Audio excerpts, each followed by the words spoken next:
Hi guys, I'm Kasha. Welcome to the channel and welcome as always to our coffee times to talk and discuss horror, specifically horror movies. Today I'm here to talk to you about a new release, and it's actually a Dutch horror movie called Moloch.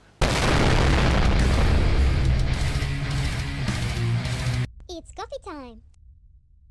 So since I am in the Netherlands now, I was really excited that a Dutch horror movie was running here in the cinema and I could go and watch it. I have seen Dutch horror movies in the past, and I have to say this one has been one that I have enjoyed the most, and I thought I would sit down and talk to you guys about it. But if the movie doesn't run in theaters near you, I believe it's also going to be on Shudder, so if you have an account with them, then you can also check it out there. Without further ado, let's jump to the spoiler-free review of the movie. Let's talk a little bit about it. This is a Dutch mystery folk horror movie, and it follows a woman that goes to visit her family in the north of the Netherlands, and they live next to a swamp. So the visuals are pretty cool, they're pretty moody, and I feel like that is one of the biggest parts, you know, when it comes to the horror, that added a lot of atmosphere. Patrick goes with her daughter to visit her parents, and while they're there they get attacked in the middle of the night by a stranger.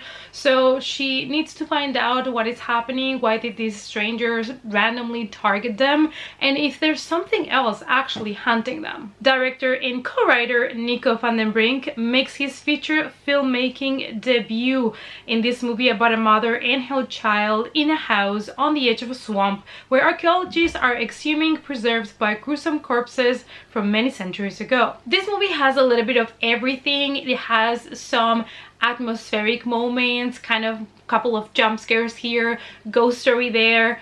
It is also a folk tale. It does have some gore, so it does offer a lot of different things. You know, I have watched some movies that are horror movies from the Netherlands that are in Dutch, and normally, you know, I have seen a lot of B movies, a lot of different type of movies, low budget movies, so I'm kind of used to it. But my partner that hasn't seen so many, he tends to have an issue with the acting part on Dutch movies. So I wonder if it's because in the Netherlands all movies are in original with subtitles, and then it's weird for him to hear characters speaking in Dutch.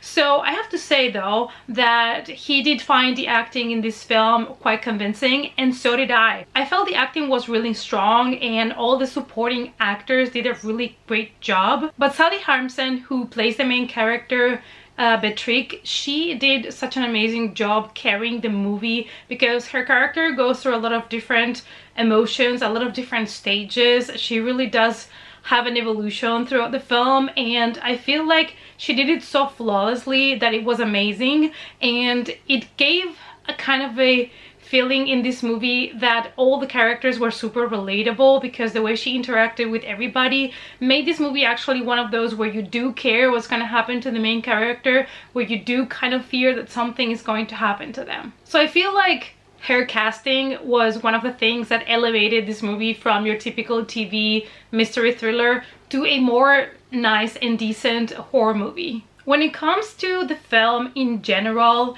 it is, I would say, for the most part, a movie about a folk tale, a legend, if you may, and it does follow certain patterns, and it does give us certain things that we have seen before. I would say when it comes to originality, there is nothing extremely new in this film, which doesn't mean that it's not a good movie. Part of why this movie succeeded in the horror aspects of it was, as I was mentioning before, that moody, atmospheric, foggy kind of vibe that the movie has, and kind of like the setting and when it all happens, including their house, it all had such strong personality. Now when it comes to the soundtrack, it also did a pretty good job. There were moments where I felt like the soundtrack really helped with the tension. And then when it comes to the cinematography, like I've said before, I really enjoyed like the sets, but also the camera work was really good. There was some interesting zoom ins, there were some interesting long takes, and this is also another type of film that I feel like watching it a second time I give you another perspective on things. I don't feel like this movie is terrifying for people that are experienced horror viewers, but I do feel like this is a very decent ghost slash folk horror movie. And I feel like also you can tell that the director is a good storyteller, because there is a moment where they are explaining the legend of this, you know, folk tale. And well, I just don't want to tell you too much about it, so I'm struggling here. But anyways, they're explaining you the legend, the myth of this creature, and the director, instead of just going to flashbacks or something a little bit easier that everybody has used a lot, he uses a kid's play to kind of show you that legend, and it was so unique and so cool to see, and also kind of funny because of the things that the kids have to depict in this play.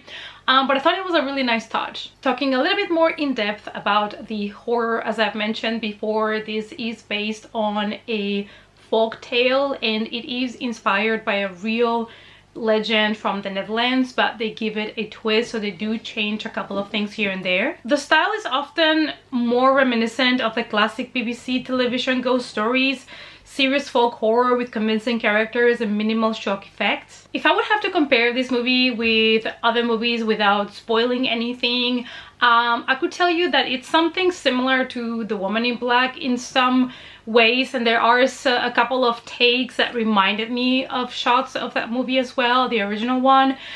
So if you're looking for that kind of vibe, this movie might be for you. There's a lot of melancholy here, a lot of sadness as well added to it. The only thing that I would criticize when it comes to the horror is not even the jump scares, which we do get a handful of them, but I would say that perhaps they used a little bit too much of CGI, and perhaps some scenes didn't work as much as others. But I gotta tell you, there are some scenes that are really effective when it comes to that, to the CGI and things that they're showing, and it gets really creepy. There were a couple of scenes that I was really satisfied as a horror fan, and others where it didn't really work for me so well. So at the end of the day, and because I don't want to talk too much in depth about the film, because I feel like there's a lot of themes and things going on in this movie that if I talk about it, of course I would spoil it, so we're gonna end it here. I ended up giving this movie a 3 out of 5, so I really enjoyed it.